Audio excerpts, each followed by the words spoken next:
जय हिंद साथियों, welcome back to my YouTube channel. I hope कि आप सभी बहुत अच्छे होंगे और आपकी कंपटीशन की तैयारी है वो भी बहुत अच्छे तरीके से चल रही होगी। तो चलिए आज हम आप सभी के लिए एक गुड न्यूज़ लेकर आए हैं। बहुत ही अच्छी वैकेंसी निकली है जो कि निकल के आई है NBEMS की तरफ से।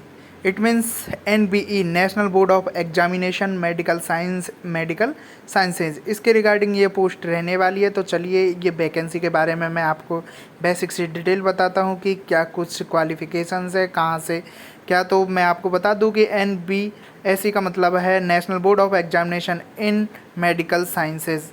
तो इसमें जो पोस्ट निकली हुई है वो पोस्ट आपको बता दूँ करीब 6 से 7 प्रकार की पोस्ट है, जिनमें जूनियर असिस्टेंट की चॉइस पोस्ट है।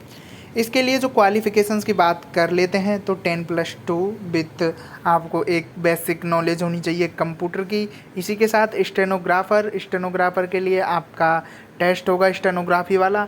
इसी के साथ junior accountant, junior programmer, law officer और डिप्टी डायरेक्टर मेडिकल, इन सभी यानी कि 6 से 7 तरह की पोस्ट निकली हुई है।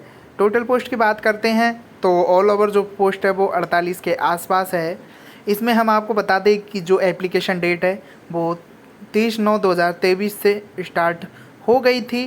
तो अभी लास्ट डेट है, शायद इसकी डेट अभी फिर से बढ़ी है। तो लास्ट डेट आपको बता दूँ कि 20/10/2023 रखी गई है। अब हम इसके चार्ज की बात कर लेते हैं कि एप्लीकेशन फॉर्म चार्ज कितना है। तो आपको बता दूं जनरल, OBC और EWS के लिए 1500 प्लस 18% GST, यानी कि कम से कम आपके आसपास 1800 के आसपास या 1700-1800 के आसपास आपकी जनरल, OBC और EWS की फ़ीस है। वहीं SC और ST की बात कर लेते हैं तो 0 रुपये फ़ीस है। एज लिमिट्स की बात कर लेते हैं तो minimum age 18 year, maximum age 27 से 35 पोस्ट वाइज, यानी कि आप इसका जो ऑफिशियल नोटिफिकेशन है उसको और भी अच्छी तरीके से देख सकते हैं। अब चलिए हम थोड़ा सा इसके ऑफिशियल नोटिफिकेशन की तरफ बढ़ते हैं। तो बहुत ही अच्छी और बहुत ही सेंट्रल लेवल की वैकेंसी है ये। इसका पेमेंट भी है वो अच्छा खासा रहता है। बेसिक पेमेंट की बात कर ले तो आपका मैं बता दूं कि शायद इसका पेमेंट 30 के आसपास स्टार्टिंग में ही होगा, प्लस अलाउंस वगैरह ये सभी मिला के हैं। यदि हम बात करते हैं तो जूनियर असिस्टेंट है, इसका जो लेवल पे है वो 2 है। इसी के साथ स्टेनोग्राफर का लेवल 4 है, जूनियर अकाउंटेंट का भी 4 लेवल से है, जूनियर प्रोग्रामर का लेवल 7 से है। इसी के साथ डिप्टी डायरेक्टर मेडिकल ऑफिसर का लेवल 11 से है। तो चलिए ये आपको मैंने बेसिक सी डिटेल्स बता दी है।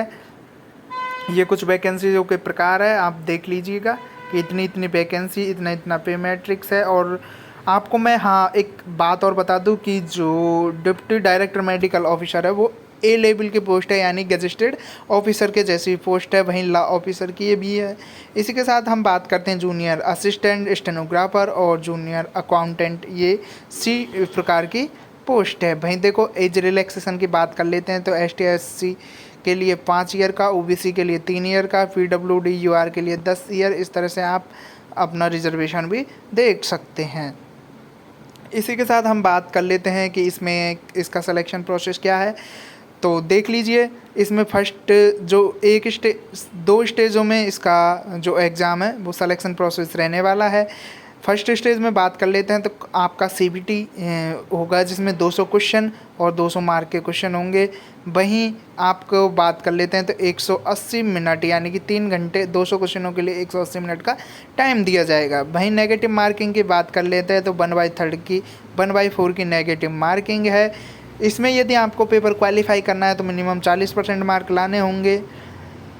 वहीं हम स्टेज फर्स्ट पेपर की बात कर लेते हैं तो इसमें junior accountant, stenographer, junior assistant के लिए।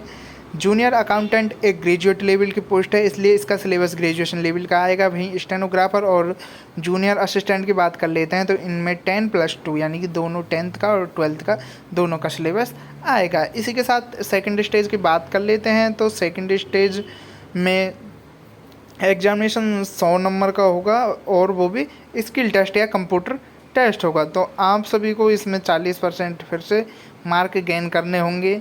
वहीं इसी के लिए जूनियर अकाउंटेंट के लिए अलग से एक और पेपर स्किल टेस्ट होगा, वही जूनियर स्टेनो यानी कि स्टेनोग्राफर और जूनियर असिस्टेंट के लिए फिर से कोई पेपर नहीं होगा। और जो B level and C level के पोस्ट है उनके लिए किसी तरह का जो अदर पेपर है या इंटरव्यू है वो कंडक्ट नहीं करवाया जाएगा।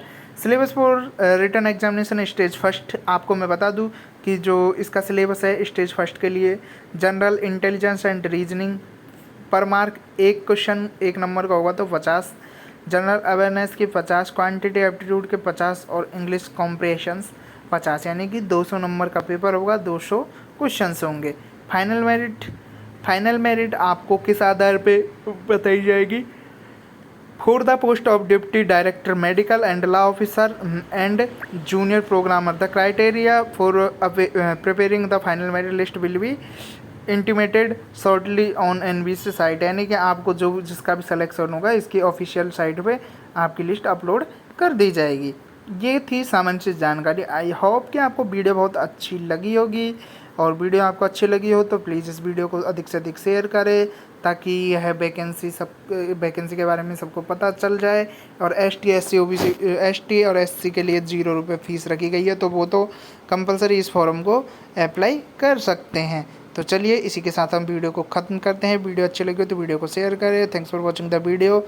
जय हिंद, जय भारत।